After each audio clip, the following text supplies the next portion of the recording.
Have you ever found yourself at a party listening to an absolute banger and just wondered, what kind of weird stuff does this artist have hidden away?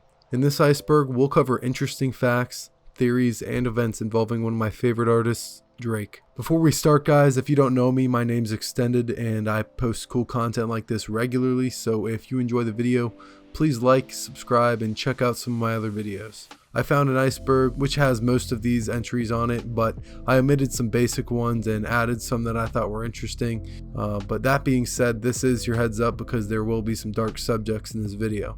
But without any further ado, let's take a deep dive into the Drake Iceberg. Degrassi was a drama franchise spanning from 1979 to 2017 if we count every show in the franchise. But the most notable is Degrassi: The Next Generation, which was a drama that piloted in October of 2001. It follows a group of high schoolers dealing with the troubles that kids face at their age and their path into adulthood. And this show was what first brought low-level fame to Drake and also helped him down the line in his rap career. It's kind of like Euphoria, except a little bit less of the HBO effect, if you know what I'm saying. And keep Euphoria in mind because we'll talk about that in a bit. If you haven't seen Degrassi, I recommend it, but just know you're in for a binge if you get into it. Best I Ever Had. Best I Ever Had was one of Drake's songs on the So Far Gone album, which was later re-released on the Thank Me Later album, which was released June 15th, 2010.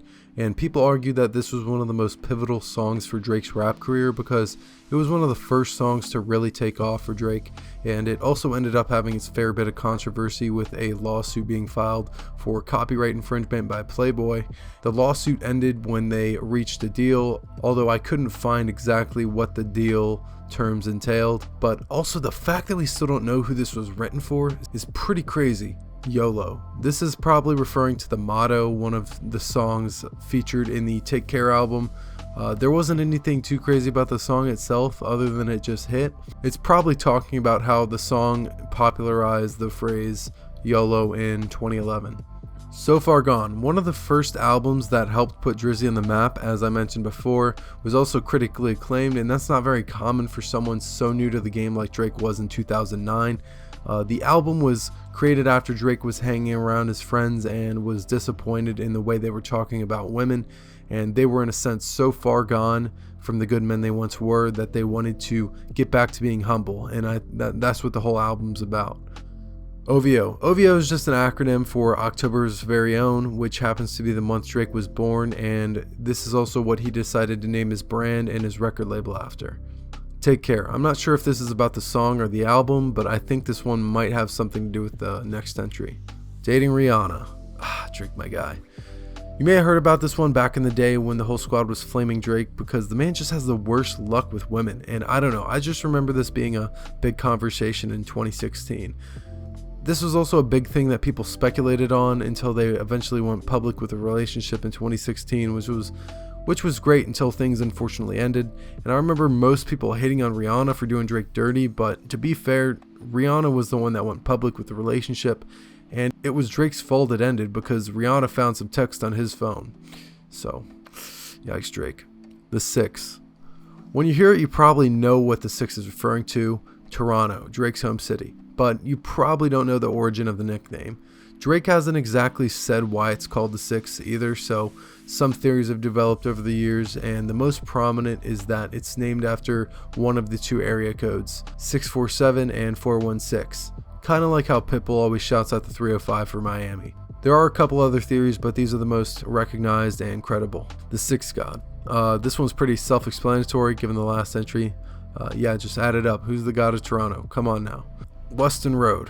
Where Drake grew up was Weston Road in Toronto, and he lived there all the way until 6th grade and eventually moved in the year 2000. He also has a song about it called Weston Road Flows, which talks about struggling to stay true to his life before fame. Captain Hook. In a song by Birdman in 2009, Lil Wayne spits a line, "We gon' be alright if we put Drake on every hook," which at the time Drake was just getting out there and starting to pop off, so that line took on a whole new meaning after Drake's career blew up. Room for improvement. I bet you thought you knew about Drake. I'm probably going to guess that maybe 10% of Drake fans know about this release. This mixtape was released way back in 2006 and it included 17 tracks, and it actually ended up only selling 6,000 copies. And this is not on Spotify or really referenced anywhere, so unless you really looked out for this, you probably wouldn't even know about it. Back to Back. Back to Back was released in response to Meek Mill's anger with the lack of promotional assistance on his Dreams Worth More Than Money album. And Meek Mill claimed that Drake used ghostwriters in his verse for Rico, so Drake responded with 2 diss tracks, both releasing within 1 week of each other, and Meek Mill later responded with another diss track but deleted it soon after. Dating Nicki. Contrary to what Nicki said in her famous song Only, Drake and Nicki had a relationship, a close one to be exact. Drake even purported out in an MTV interview where he basically said he fell in love with her the first time he saw her, and he also said that he would marry her. But even after all that, Nicki cut him off, and I think she just kind of saw the whole flirting thing as a joke. Yikes. Marvins Room extended version. Everybody knows Marvins Room. It's an absolute classic banger. It's in all the memes and shit. But I'm going to assume that not many people listen to the extended version because it only has like 40,000 views on YouTube. And yeah, it's not on Spotify, or I don't know if it's on Apple Music. I'm not a fucking loser like you Apple users. But you can go ahead and listen to it on YouTube if you want. It features Kendrick Lamar and it's pretty underrated. If you're looking for a longer feel song, go check it out. It's pretty good. Kanye Beef. Drake and Kanye had a pretty good relationship up until the mid-2010s when Drake started to get jealous of Kanye and resent him for his success, and this was just the beginning of the downfall. After that happened, Kanye decided to abandon his collab on Wolves, planned for him and Drake, and chose to replace him with Vic Mensa. Drake then sneak dissed Ye in Summer 16, and it just kind of went back and forth with these little comments until Kanye had Pusha T drop 2 diss tracks addressing Drake's ghostwriters and exposing that he had a kid. And after that, Kanye kind of just kept going at him relentlessly, exposing him for hitting on Kim K, his wife at the time. There's been a little beef since, but nothing as crazy as that kind of stuff. Pusha T beef. After the absolute violation in Story of Adonis, I think it's pretty obvious what the beef with Pusha T is about. Ghostwriters. Alright, I know you guys like to shit on my boy for this one, but let's be real. What do you expect? He's a multi-millionaire. I think there's just only so much one person can think of. I don't blame him. I'd pay writers too if I was him. But I think this one's just kind of acknowledging the existence of Drake's ghostwriters. Dating Georgia, I don't know, Smith. If you're like me and you had no idea who this was until the Iceberg, she's a British singer, and there's nothing really special about her, but this was just another one of the she's the one girls for Drake, and that ended up falling apart, but she's also supposedly who Jaded was written in reference to.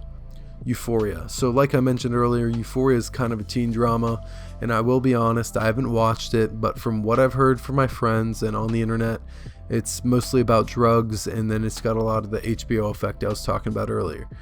But basically, Drake is an executive producer on the show, and a lot of people don't know this, or at least I didn't know this, and I think it's just weird, in my opinion, how he went from acting in a similar drama to being an executive director on one. Take Care was supposed to be House of Balloons. In 2013, The Weeknd said in an interview that Drake said he wouldn't have been able to do the album Take Care without him.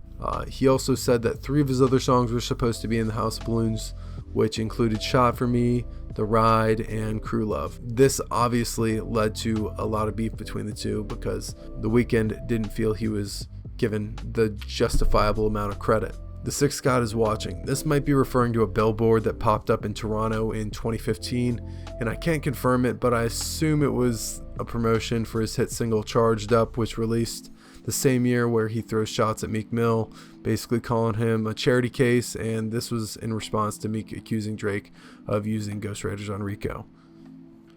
Never Enough album. The Never Enough album, or mixtape, was something that never released but had a few leaks leading up to the discovery of the songs in the album.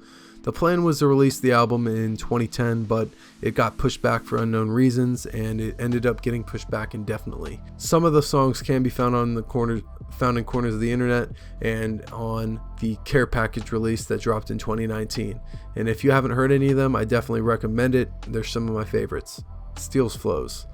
This is just talking about either his lyric references and or his flows. You can check them out on YouTube. There's like a shit ton of compilations of him doing this, and yeah, it's pretty bad. I'm Single remix. I'm assuming this is just talking about another pretty unknown song because it only has like 20,000 views on YouTube, but yeah, it's pretty good, so go check it out. OVO blog. So Drake has a blog, and he launched it way back in 2008 from what I was able to find, and I'm assuming this is just on here because a lot of people don't know about it, and I guess there are some interesting kind of weird throwback pictures on there, and it's just kind of weird to see all these old photos and videos of Drake in the early 2010s and 2000s. Virginia Miller. I'm assuming he meant Virginia Black here and just forgot to change the Miller from earlier, but whatever, it doesn't matter. Virginia Black is Drake's whiskey brand, which he launched in 2016, and from what I heard, it's not too bad. Young Money Vaults. So firstly, Young Money Entertainment is a record label founded by Lil Wayne in 2005, and the artists include Nicki Minaj, Drake, Tyga, Lil Wayne, etc. Young Money Vaults is probably talking about the hundreds and maybe even thousands of songs that have yet to be released from the label. The Hot Sauce Condom. This was one I decided to add because first of all, it's fucking hilarious, and second of all, it's got to be one of the lesser talked about controversies in my opinion. I mean, I guess it's pretty recent to be fair, but this was in the news January and February 2022. But what the fuck? So apparently an Instagram model who I couldn't find the name of said that Drake had put hot sauce in his condom when they were hooking up at a hotel. Drake responded to the rumors, which just brought so much more attention to him, and basically the story goes that after a hookup, Drake put hot sauce in the condom to kill the sperm, and I guess to prevent whatever this woman was trying to do, because it looks like she was trying to trap Drake and get that sweet rap money. She was allegedly trying to take his used condom to impregnate herself with it afterwards without his knowledge. Like, what the fuck? But of course, you know, our boy's too smart for that. So he put the hot sauce in there and she suffered the consequences. Artisto diss track. From what I could find, this appeared to be Drake's first ever diss track, and a pretty good one at that, which he released way back in 2009.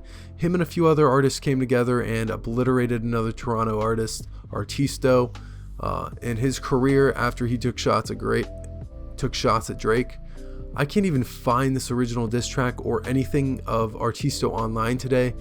Funny thing about this diss track is the last line was "I ended you," and it's safe to say after this diss track came out, Artisto's career was gone.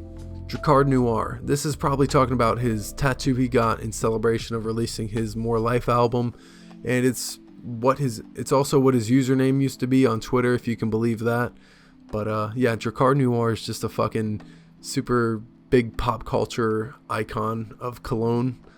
But yeah, Drake farts on Sweeterman.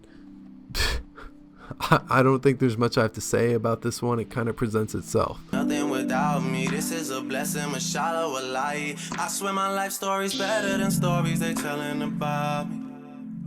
They got it twisted. Ride the pipe like a bike. Make sure you're going to do. They got it twisted. Ride the pipe. OVO Sweatshop. This is a reference to Drake's record label. This isn't some merchandise like clothing sweatshop in China or anything. This is really just talking about how the members of OVO Sound are treated and the diminishing returns they get for signing on.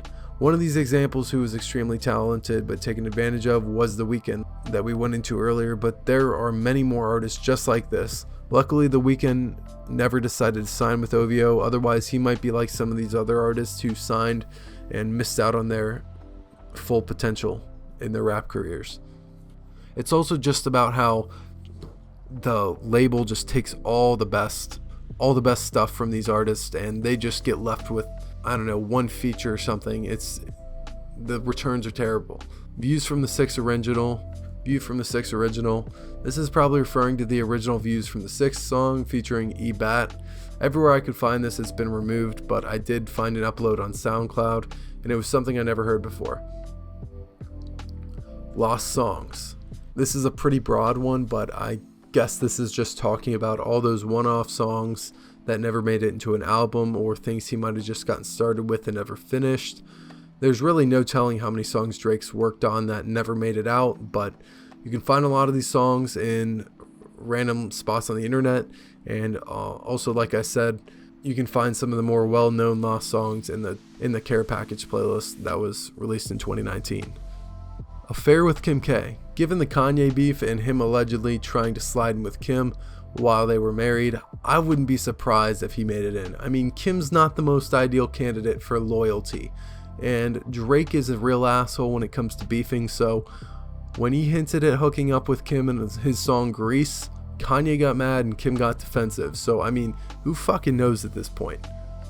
Mob ties. These refer to the rumors of Drake having legitimate ties with the mob. Sure, yeah, he's affiliated with people with criminal backgrounds, but could this guy really have connections willing to whack somebody if he said so? I mean, a few of his close associates could be. One of the people we know associated with Drake, the first would be probably Baca.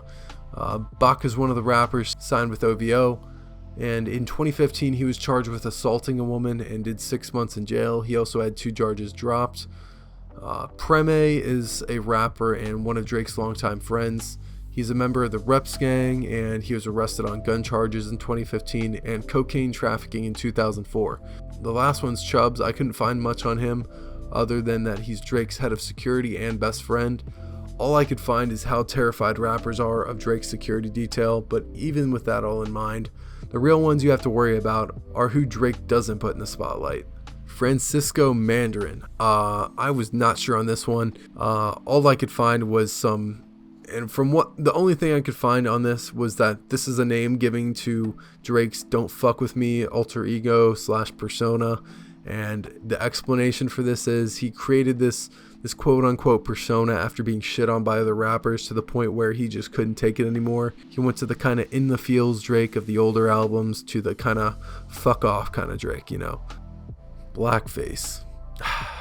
Come on, man.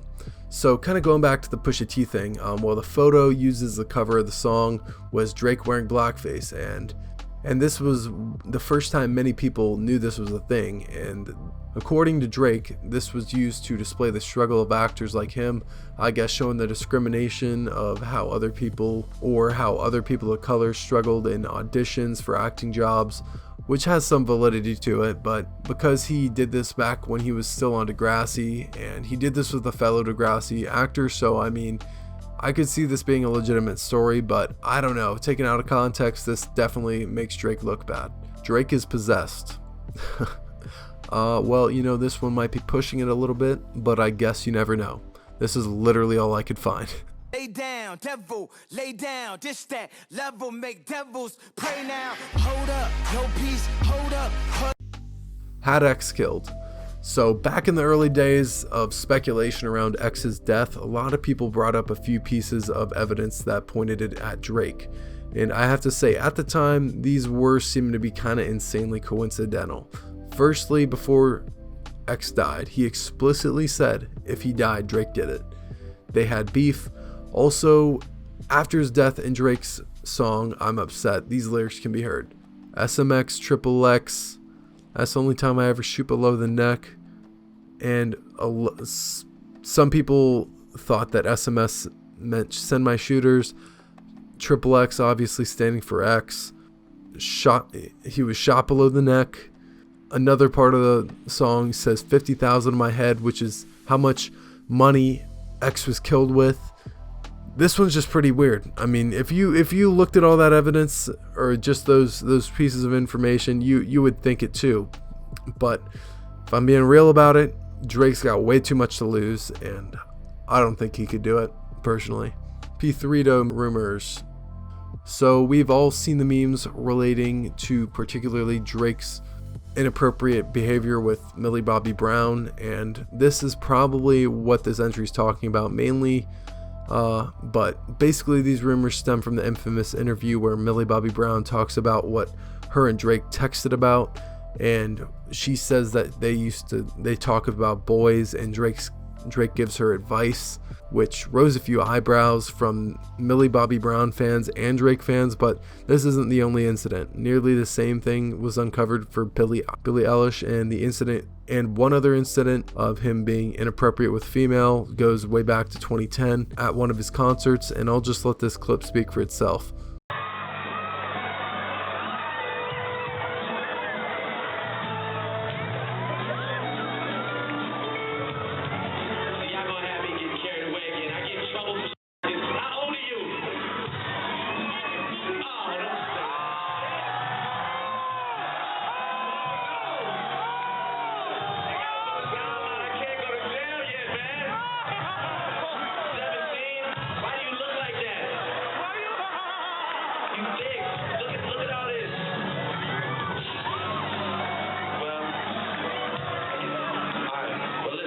team. I had fun. I don't know if I should feel guilty or not, but I had fun. I like the way your breasts feel against my chest. I just want to thank you. Blue Ivy's biological father. So if you don't know who Blue Ivy Carter is, it's supposedly Beyonce and Jay-Z's firstborn daughter. However, a lot of people brought attention to the fact that she doesn't look anything like her father, and this has led a lot of them to believe that Jay-Z isn't the biological father. Comparing her to Drake, Blue Ivy, especially in the younger photos, they definitely share a resemblance, so who knows, at this point it's all speculation. Lila Lace. Allegedly, Lila Lace, aka Laquana Morris, was and impregnated by Drake in 2017. Drake denied all allegations and countersued for civil extortion, fraud, emotional distress, abuse of process, and defamation. He eventually paid out a $350,000 settlement in 2018, but there weren't many details released other than that on this. It was essentially a he say, she say situation, but needless to say, this stirred up quite a bit of controversy at the time and it's still talked about today. OVO Owl Moloch Worship. So the best connection I can make between here is that Drake's religion, if you didn't know, is Judaism, and the Moloch is a word used in the Hebrew Bible and is generally associated with something or someone who demands a great sacrifice. As for its connection between Drake and the OVO Owl, I can't really say. It might be a little bit of mental gymnastics, but it's possible this is just trying to say that Drake's entire brand demands a high level of sacrifice or has a negative effect on society in some way, but I can't really say. All-seeing eye, my eyes have seen it all. These are some lyrics from Drake's verse in Young Jeezy's song Lose My Mind. To be honest, nothing seems crazy about this, but if I had to guess, it's probably something to do with the Illuminati and Drake's connection with it. But if you really sit back and think about it, there's probably an entire video that could be made that could encompass the connection between the music industry or rap and its alleged connection with the Illuminati, so I hate to do it on the last entry, but I'm gonna have to give it up on this one. Alright guys, that concludes the Drake Iceberg Explained. I hope you all enjoyed that more than his most recent album, because good God. If you did make it to the end of the video, make sure you like. Seriously, I'm on the verge of going homeless. I need your likes. Please like the video. Also subscribe to see more absolute peak quality content like this. And thank you for watching. Have a great day. Peace.